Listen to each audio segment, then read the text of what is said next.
Howdy folks, this is Chris of Big Guys Hike 2, and today is week 21 of my journey from Dad Bod Fat to Gym Rat. Remember, if you like what you see, hit the subscribe button. If you like this video, hit the like button, and if you want to be notified of any new videos, then hit the notification button. And as always, I love comments, so leave them below and I will read them, and if there's any questions, I will try to answer those as soon as I read them. Let's go into, this is the second injection of the Mounjaro 10.0 milligrams. The side effects had almost all gone away at the 7.5. So now that I'm taking the 10, I was kind of tired the first shot the next day. This time I was a little tired afterwards, but not quite as long and not as tired, but still tired. Definitely could tell I took the shot the day before. The first time I took the shot, a lot of the side effects came back with like the nausea, constipation, things like that. Almost all of it has subsided, and I'm back to normal. I still have to watch when I eat because I do get a little discomfort after I eat, but if I just make sure I eat a little less or a little slower, I don't have any problems with that. And stay away from onions, of course. My appetite is completely suppressed. I've even cut back this week, which I'll explain here in a little bit, but I cut back on my calories a little bit, and I really didn't miss the little bit of food that I cut back on. So appetite suppression is great at the 10. I was having difficulty with the back order of the 10, and that's why I stayed on the 7.5 for a little bit longer than I wanted to. But I got my second box in yesterday, and I'm all excited about that. I was getting kind of worried because they keep telling me it's on back order for 3 or 4 weeks, and it comes in about half the time they say it's back order. So let's just knock on some wood that continues, and that I can get the medication before I run out. It's very serious for me because I'm taking the medication for my diabetes also, and it is the only med I'm on for diabetes. So unlike people that are just taking this for weight loss, I'm also keeping my blood sugars down with it. So it's important that I don't miss because of that. If you look right here, this is a video of what I look like this week. I weighed in at 265 pounds, and that is a loss of 2 pounds this week.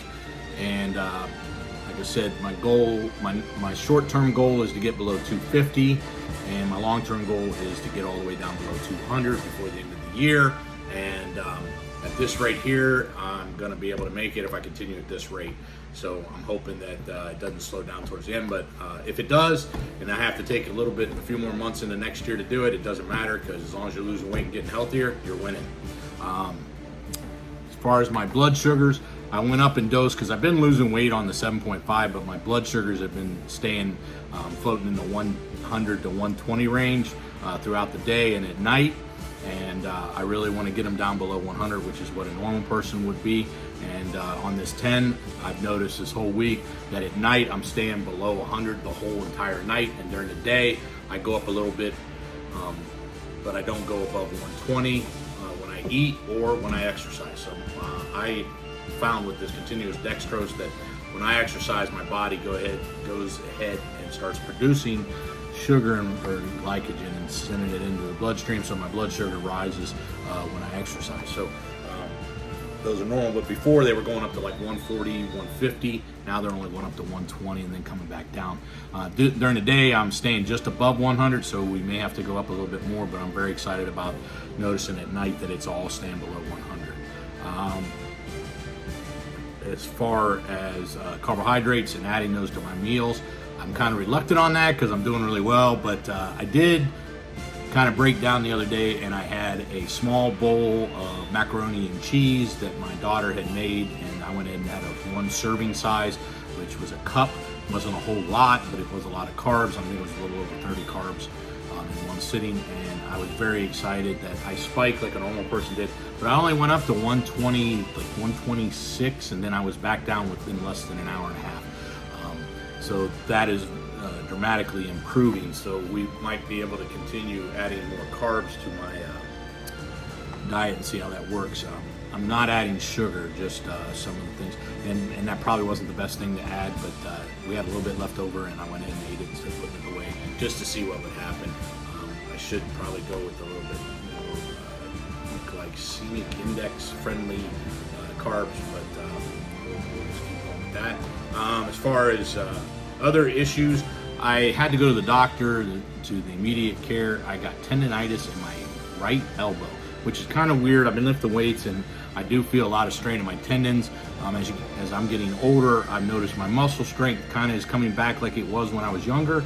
However, my tendons and my joints are definitely letting me know my age, so that's what's restricting my weight training. So you'd figure I get tendonitis from that, but I didn't have it from that. When I went to sleep in a zero gravity chair, I fell asleep in it, and it has hard plastic armrest, and I think my elbow got pinned against that, because when I woke up, that's when I felt the pain. And I mean, it swelled up, and it was really nasty. And finally, after a day of not being able to take the pain anymore, I went to the doc, and he put me on a whole bunch of anti-inflammatory pain meds and some muscle relaxers.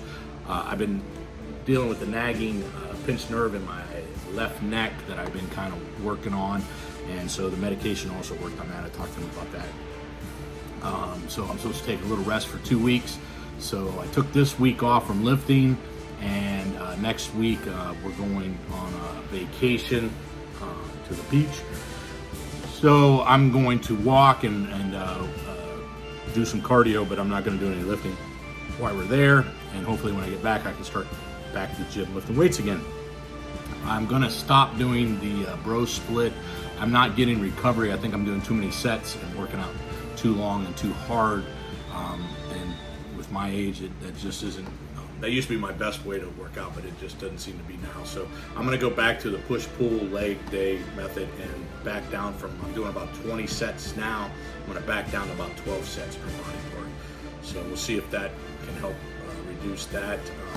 I'm going to continue to do about an hour and a half of cardio, but I'm going to increase the intensity and the speed in which I do that. So, and the difficulty to get my heart rate up a little bit higher, but I'm going to stay with the 1 to 1.5 hours for right now. I definitely have been improving, doing a lot more yard work and housework. I need to continue to increase it, but I'm pretty excited that I'm actually getting pretty motivated to do a lot more. So that's what's been going on this week for me. I'm very excited about the 265, and I'm starting to see numbers where I like them to be, and I'm getting very optimistic that I'm going to reach my goal as I get closer to it. So remember, plan your hike and hike your plan. Thank you very much for watching.